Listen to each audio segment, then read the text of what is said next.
सुरुवात करूयात मोठ्या राजकीय टॉप 9 बातम्या।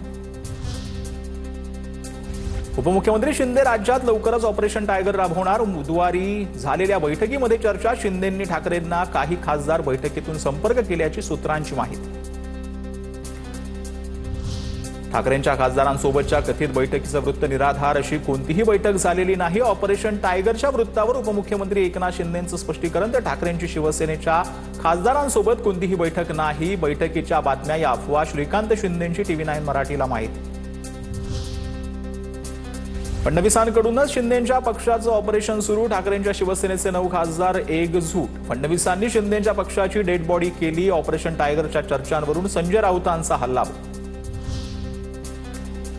ठाकरेंचे खासदार शिंदेंच्या कोणत्या बैठकीला हजर असतील तर फोटो छापा, पुरावे द्या। ऑपरेशन टायगरच्या चर्चेवरून ठाकरेंचे खासदार अरविंद सावंत संतापले। तर मरेपर्यंत निष्ठावंत राहणार, मी शिंदेंसोबत जाणार नाही, हे सावंतांनी पेपरवर लिहून दिलं।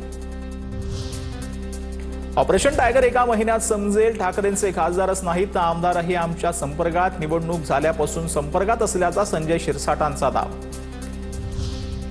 रिश्ते ही मायने रखते हैं, पैसा सत्ता यापेक्षा कुटुंब महत्वाचं। सुनेत्रा पवारांच्या प्रचाराला बोलवल्या जाणार का, या प्रश्नावर सुप्रिया सुळेंची सूचक प्रतिक्रिया। ज्यांचा डाऊनफॉल होतोय त्यांनाच इतके फोन करावे लागतात। हर्षवर्धन सकपाळांची पार्थ पवारांवर टीका। पुरोगामित्व गहाण ठेवून भाजपासोबत राहावं लागतंय, हा डाऊनफॉल, असाही टोला।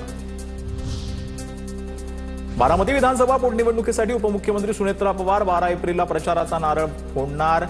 राष्ट्रवादी काँग्रेसच्या प्रमुख नेत्यांच्या उपस्थितीमध्ये होणार प्रचाराचा शुभारंभ। 23 तारखेला पोटनिवडणुकीसाठी मतदान। बारामतीमध्ये 2029 साली काँग्रेसचाच आमदार असेल। बारामती पोटनिवडणुकीतील माघारीनंतर काँग्रेसचे प्रदेशाध्यक्ष हर्षवर्धन सकपाळ यांचं वक्तव्य।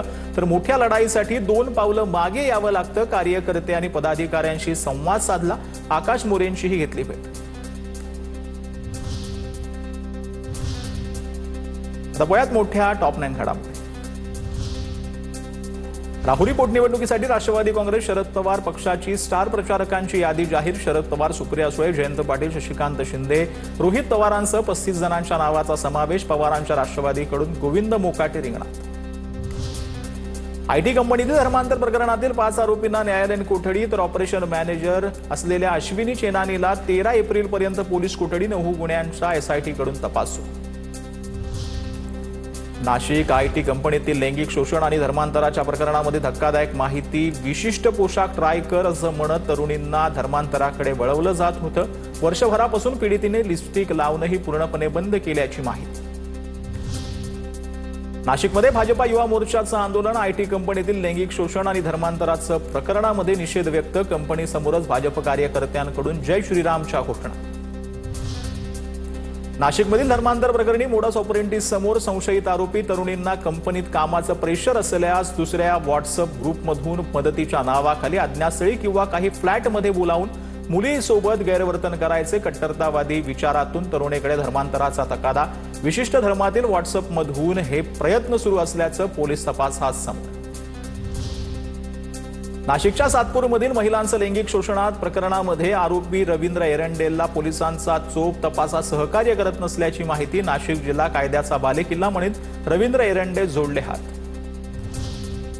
सातारा झेडपी अध्यक्षा प्रिया शिंदेंच्या कुणबी दाखला बोगस असल्याचा आरोप। प्रशासकीय यंत्रणेचा गैरवापर आणि चुकीच्या वंशावळीचा आधार घेतल्याचा दावा। याचिकाकर्ते संतोष साळुंकेंकडून न्यायालयीन लढाईचा इशारा। नारायण राणेंच्या 75व्या वाढदिवसानिमित्त कार्यक्रमाचं आयोजन। मुख्यमंत्री फडणवीसांकडून राणेंचं कौतुक। फडणवीसांकडून राणेंच्या जुन्या आठवणींना उजाळा। सिंधुदुर्ग जिल्ह्यातील राणे पॅटर्न राणेच दाखवू शकतात। रवींद्र चव्हाणांचं नाव घेत सुनील तटकरेंची टोलेबाजी। जिल्हा परिषदेची निवडणूक बिनविरोध कशी करायची हे राणेंनी मला शिकवावं।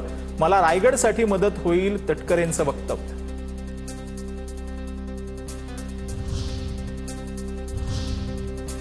तर खरार प्रकरणामध्ये नवनवीन अपडेट दररोज समोर येत आहेत। त्या संदर्भातल्या टॉप 9 बातम्या पाहूया।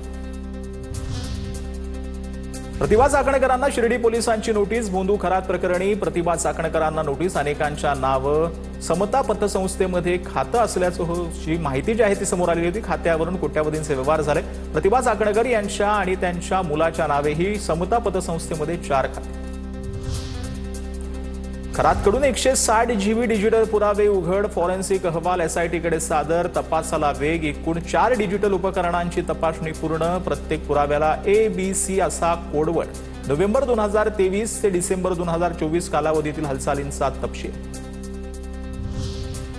भोंदू खरात प्रकरणामध्ये महेश कलंतरी नामक व्यक्तीची चौकशी होणार. कलंतरी भोंदू बाबा अशोक खरातकडे खोटे खडे आणून देत होता. हेच खोटे खडे भोंदू खरात लाखो रुपयांना विकायचा. खरात कलंतरी कनेक्शन नेमकं काय? चौकशी होणार. खराच्या कथित सीए ललित पोफळेचीच खरात विरोधात तक्रार. धार्मिक विधीच्या नावाखाली 8,76,00,000 फसवणूक झाल्याचा आरोप. खरात विरोधात आणखी एक गुन्हा दाखल होण्याची शक्यता. भोंदू खरात प्रकरणामध्ये ईडी आणि आयकर विभाग ऍक्शन मोडवर. लवकरच खरातच्या मालमत्तांवर धाड टाकली जाण्याची शक्यता. ठाण्यातील कार्यालयात ईडी आणि आयकर विभागाची संयुक्त बैठक. दोन्ही संस्थांमार्फत भोंदू खरातच्या कागदपत्रांची छाननी सुरू. राहता न्यायालयात कल्पना खरातच्या अटकपूर्व जामिनावर पुढील सुनावणी 16 एप्रिलला होणार. कल्पना खरात शिर्डी जमीन फसवणूक प्रकरणात आरोपी. शिर्डी पोलिसांनी आपले लेखी म्हणणं न्यायालयात सादर केलं.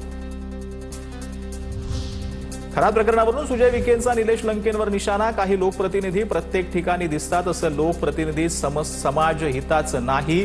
ते अनेक घोटाळ्यांमध्ये दिसतात. अजून बरंच काही बाहेर येईल. सुजय विखेंचा लंकेंना इशारा. दमानियांना सीडीआर कुणी दिला याची पूर्ण माहिती माझ्याकडे. पोलिसांनी चौकशीला बोलावल्यानंतर सर्व माहिती देणार. सामाजिक कार्यकर्त्या कल्पना इनामदार यांचा दावा. तर सीडीआर देणारी व्यक्ती उच्च पदावर बसलेली इनामदार यांचं वक्तव्य.